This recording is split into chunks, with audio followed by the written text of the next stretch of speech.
Olá, colegas alunos do ST. Nessa videoaula a gente vai falar sobre concordância verbal, conteúdo importante também para a tua redação quando a gente pensa em competência 1 gramática. A concordância verbal é a relação sintática de concordância entre verbo e sujeito. Então, não importa onde esteja o verbo na oração, ele sempre vai concordar com o sujeito. Existem, claro, algumas outras regrinhas, observações em que não há a possibilidade de concordância entre verbo e sujeito. Mas vamos falar também sobre isso nesse vídeo. Só lembrando que concordância verbal é o primeiro conteúdo do teu livro novo. Concordância nominal nós abordamos no livro passado. Então, essa relação sintática entre sujeito e verbo é devido a algumas regras da sintaxe. Vamos observar aí essa regra. Olha esse nosso primeiro exemplo para abrirmos esse conteúdo aí. O garoto era esperto. Cadê o sujeito? O garoto. O sujeito está na terceira pessoa do singular. Ele. E o verbo era, verbo ser, está concordando com o garoto. Porque o verbo está em era, terceira pessoa, por causa do sujeito que também está em terceira pessoa. Então, nós temos aí uma relação de concordância. Olha esse segundo exemplo. As garotas, o sujeito, terceira pessoa do plural. E olha o verbo como muda agora, né? Há uma flexão devido ao sujeito, ou seja, está concordando. As garotas eram espertas. Exemplo básico para entendermos melhor essa questão da concordância verbal. Claro que esse conteúdo não para por aí. Parece ser simples e, na verdade, é. Depois de compreendido essa introdução sobre concordância verbal, a gente precisa estudar dois casos, que é a relação do verbo com o sujeito simples e o verbo com o sujeito composto. Sujeito simples é quando o sujeito possui apenas um núcleo. Núcleo do sujeito é a palavra mais importante dentro do sujeito. Ou seja, se um sujeito tem duas ou três palavras, a mais importante dali, aquela que não pode ser retirada, será o núcleo do sujeito. Se um sujeito tem apenas uma palavra, essa única palavra é então o seu núcleo. Olha o exemplo aí. Nós nunca discordamos de você.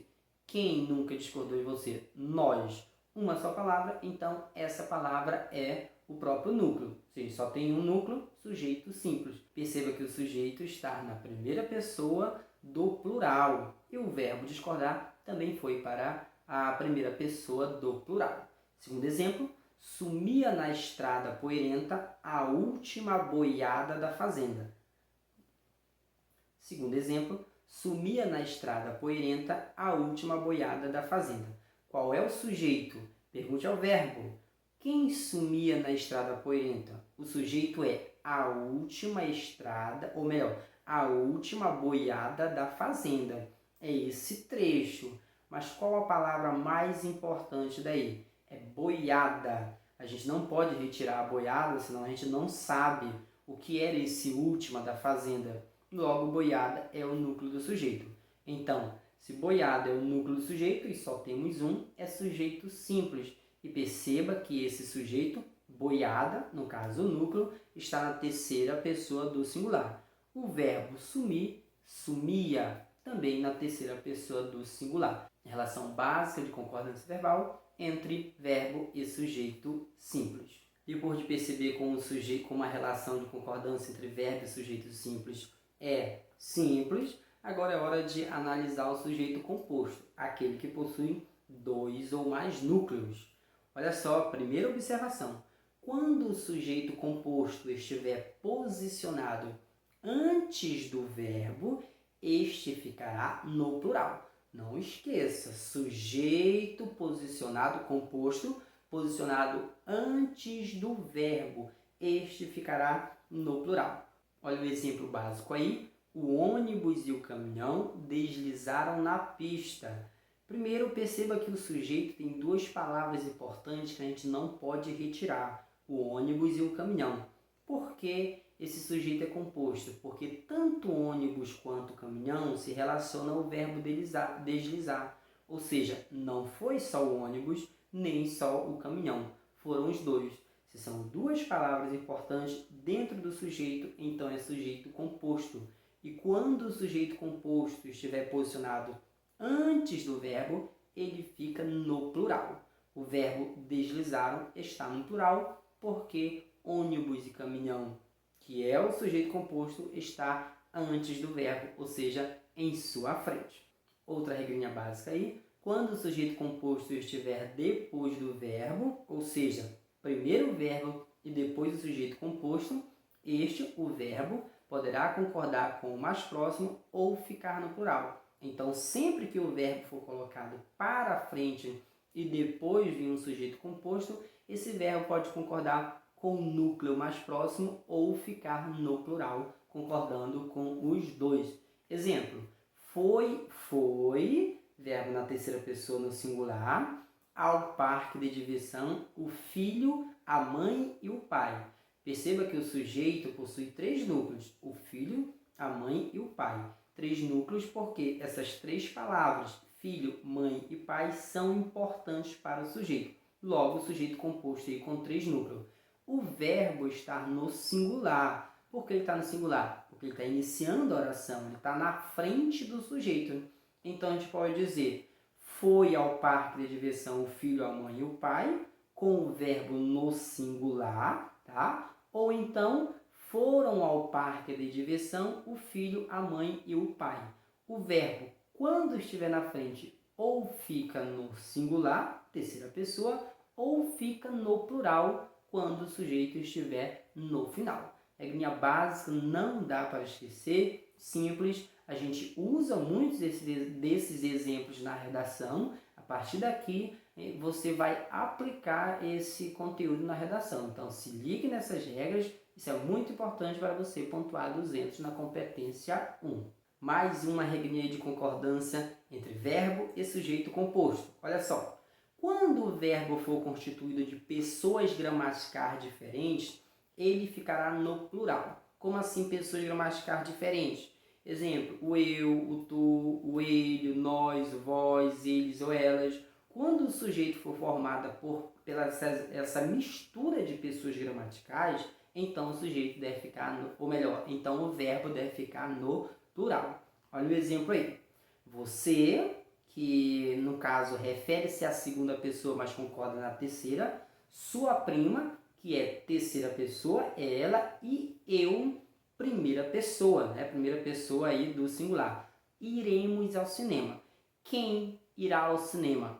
Você, a sua prima e eu. Então, nós temos você, que se refere à segunda pessoa, que se refere ao tu, sua prima, terceira pessoa, ela, e eu, primeira pessoa. Perceba que o sujeito é formado por pessoas gramaticais diferentes. Aí o verbo ir está no plural. Sempre quando o sujeito for formado por pessoas gramaticais diferentes, o sujeito deve ficar no plural. Mais uma regrinha aí. Quando os sujeitos, ou melhor, quando os núcleos dos sujeitos vierem ligados pela conjunção ou, o verbo ficará no singular quando houver ideia de exclusão. Se houver ideia de inclusão, de adição, o verbo vai para o plural. Então, ou ligando núcleos do sujeito com ideia de adição singular, ou melhor, com ideia de exclusão singular, com ideia de adição plural. Perceba, Pedro ou Antônio será o presidente do clube. Olha lá o ou ligando 2 núcleos, Pedro ou Antônio, e o verbo será. Por que o verbo estar no singular? Será, terceira pessoa do singular. Porque esse ou está indicando exclusão. Porque nessa frase não serão os dois. Ou vai ser Pedro ou vai ser Antônio. Se o ou está indicando exclusão entre os dois núcleos, então o verbo vai para o singular. Nessa outra frase, laranja ou mamão fazem bem à saúde. Perceba que a ideia agora é de inclusão, porque não é só laranja ou só mamão, são as duas frutas. Se esse ou está indicando inclusão, o verbo fazer está no plural. Então, ou indicando exclusão, singular. ou indicando adição, né, incluindo aí as duas ideias, o verbo vai para o plural. Essas são algumas regras de concordância verbal. Ainda não terminou esse conteúdo. Na segunda parte desse vídeo, vamos observar os verbos impessoais, ou seja, verbos que não têm sujeito. Como é a concordância desse verbo? Se concordam, se não concordam, e se não concordar, como eles vão se comportar. E visualize então a segunda parte desse vídeo para continuar o conteúdo de concordância verbal. Tudo bem? Então nos vemos no próximo vídeo.